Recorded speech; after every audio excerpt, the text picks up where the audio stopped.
मांस खाना पुण्य या पाप। द्वापर युग में एक बार श्री कृष्ण एक पेड़ के नीचे बैठकर बांसुरी बजा रहे थे। तभी उनकी तरफ एक हिरण दौड़ते हुए आकर उनके पीछे छुप गया। वह हिरण बहुत ही घबराया हुआ था। श्री कृष्ण ने हिरण के सर पर हाथ फेरते हुए पूछा, क्या हुआ, तुम क्यों छिप रहे हो? तभी हिरण का पीछा करते हुए एक शिकारी भी वहाँ पहुँचा और बोला, यह मेरा शिकार है, इसे मुझे दे दो, इस पर मेरा अधिकार है। श्री कृष्ण बोले, हर जीवित प्राणी पर केवल उसका खुद का अधिकार होता है, न कि किसी और का। तब वह शिकारी क्रोध में बोला, यह मेरा शिकार है, मैं इसे पकाकर खाऊंगा। तब श्री कृष्ण बोले, किसी भी जीव को मार कर खाना पाप की श्रेणी में आता है। क्या तुम पाप के भागी बनना चाहते हो? क्या तुम धर्म को नहीं मानते? वह शिकारी बोला, मैं तुम्हारे जितना ज्ञानी तो नहीं, पर यह जानता हूँ कि मांसाहार कोई पाप नहीं है और जीवों को मारकर खाने में कोई हर्ज नहीं है, और मैं तो इस जीव को बंधन से मुक्त कर रहा हूँ, फिर क्यों मांसाहार से मना किया जाता है? वैसे भी मैं इसको मारकर नीच यौन से मुक्ति दिलाकर पुण्य ही कमा रहा हूँ, फिर इस पर पाबंदी क्यों? जहाँ तक मैंने सुना है, जीव हत्या को तो शास्त्रों में भी बताया गया है कि राजा लोग शिकार क्या करते थे। आप ही बताइए, मांसाहार पाप है या पुण्य? श्री कृष्ण समझ गए कि इसकी बुद्धि मांस खाने के कारण मंद हो गई है और इसमें सोचने समझने की बुद्धि समाप्त हो चुकी है। फिर श्री कृष्ण बोले, इस विषय पर मैं तुम्हें कोई राय नहीं दूंगा, पर मेरी एक छोटी सी कथा सुनने के बाद तुम्हें उत्तर देना है कि मांसाहार पुण्य है या पाप, और तुम्हें मांस खाना है या नहीं। वह शिकारी सोचने लगा कि इसमें मेरा तो कोई घाटा है नहीं, इस कथा को सुन ही लेता हूँ, मेरा मनोरंजन भी हो जाएगा और बाद में मुझे इस हिरण का मांस भी मिल जाएगा। श्री कृष्ण ने शिकारी से कहा कि सुनो, एक बार मगध में खाद्य संकट खड़ा हो गया था, तो अन्न की पैदावार भी कम हो रही थी। राजा को चिंता हुई कि यदि इस समस्या का शीघ्र निदान नहीं किया गया तो भंडार का अनाज भी जल्द खत्म हो जाएगा और भीषण संकट खड़ा हो जाएगा। राजा ने अपनी सभा में मंत्रियों से पूछा, देश की खाद्य समस्या को सुलझाने के लिए सबसे सस्ती वस्तु क्या है? सभी मंत्रीगण सोच में पड़ गए, क्योंकि चावल, गेहूँ, आलू आदि पदार्थों को उगाने के लिए बहुत श्रम करना पड़ता है। तब मांसाहार का शौक़ रखने वाले एक मंत्री ने सोचा कि यही उत्तम अवसर है जिसमें अंधाधुंध शिकार के लिए राजा की अनुमति ले ली जाए। उसने सभा में कहा कि मांसाहार से सस्ता खाद्य पदार्थ कोई नहीं है, इसके लिए धन का खर्च भी नहीं हो है और पौष्टिक खाना भी मिलता है। सभा में सभी मंत्रीगणों ने इस बात का समर्थन कर दिया, लेकिन मगध के महामंत्री अभी भी चुप थे। राजा ने पूछा, महामंत्री आप चुप क्यों हैं? आपने कोई प्रस्ताव नहीं दिया, आपकी क्या राय है? महामंत्री ने कहा, मैं यह नहीं मानता कि यह कथन सही है कि मांस सबसे सस्ता पदार्थ है, फिर भी इस विषय पर मैं अपनी विचार आपके सामने रखूँगा।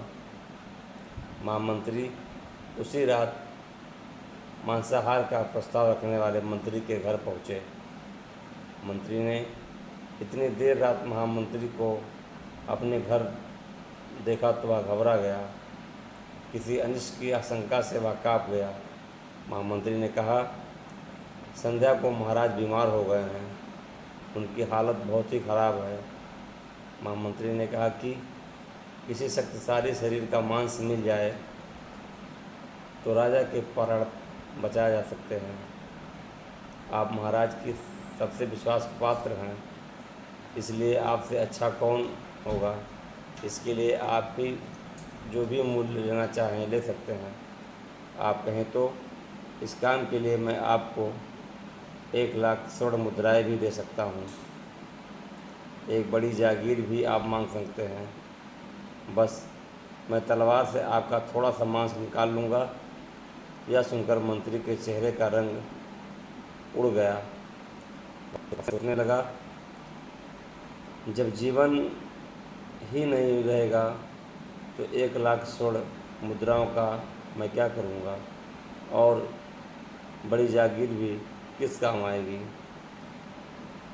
वह अंदर भाग कर गया और अपनी तिजोरी से 1,00,000 स्वर्ण मुद्राओं की पोटली लेकर आया।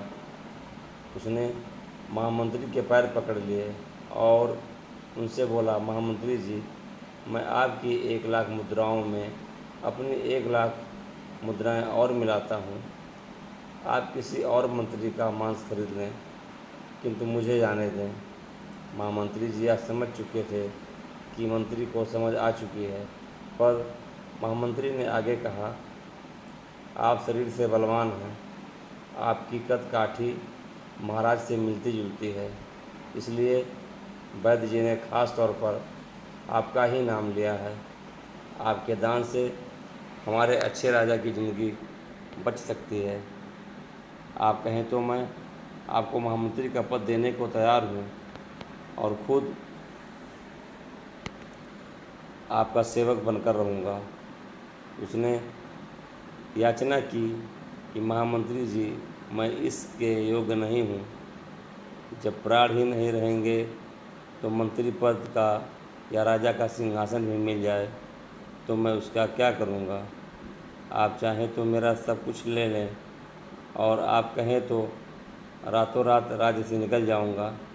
इतना कहकर वह अपने घोड़े की ओर भागा और जैसे ही अपने घोड़े पर बैठने लगा और आवाज़ आई कि तुम तो जा रहे हो और अपने परिवार को पीछे छोड़े जा रहे हो। मंत्री बोला, मेरे अपने प्राण से प्रिय कुछ भी नहीं है। जब जीवन ही नहीं रहेगा तो परिवार का क्या करूँगा। जीवन रहा तो ऐसे ही सुखी रह लूँगा। इतना कहकर घोड़ी पर छलांग लगाकर बैठ गया। वह अभी चलने को ही था कि महामंत्री ने घोड़े की लगाम पकड़ ली और कहा, आपको भागने की ज़रूरत नहीं है, आप आराम से घर पर ही रहें, मैं किसी दूसरे मंत्री के घर जाता हूँ। ये कहकर महामंत्री वहाँ से चले गए। महामंत्री के जाने पर मंत्री के अंदर कुछ जान तो आई, परंतु उसकी नींद खराब हो चुकी थी। 1,00,000 मुद्राएं लेकर महामंत्री बारी बारी से सभी मंत्रियों के घर गया और सभी से राजा के लिए थोड़ा सा मांस मांगा, परंतु कोई भी देने के लिए राजी नहीं हुआ। सब ने अपने बचाव के लिए महामंत्री को किसी ने 1,00,000 तो किसी ने 2,00,000 मुद्राएं तक दे दी। इस प्रकार महामंत्री ने एक ही रात में लाखों स्वर्ण मुद्राएं जमा कर ली और सुबह होने से पहले ही अपने महल में पहुंच गया। अगले दिन राज्यसभा में सभी मंत्री समय से पहले ही पहुंच गए। सभी यह जानना चाहते थे कि राजा स्वस्थ हैं कि नहीं, लेकिन किसी ने भी किसी से राज नहीं खोला। सबको राजवैद्य की तलाश थी, क्योंकि उनसे ही उन्हें कुछ सूचना मिल सकती थी। महामंत्री ने सैनिकों को आज्ञा दे रखी थी, जब तक महाराज राज्यसभा में न आएं, तब तक किसी भी मंत्री को घर नहीं जाने दें। राजा सभा में आकर अपने सिंहासन पर बैठे। सभी मंत्रियों ने सोचा, राजा तो स्वस्थ लग रहे हैं, महामंत्री ने झूठ बोला।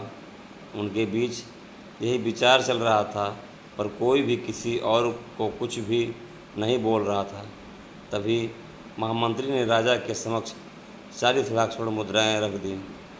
राजा ने पूछा, यह स्वर्ण मुद्राएं किस लिए और कहाँ से आई हैं।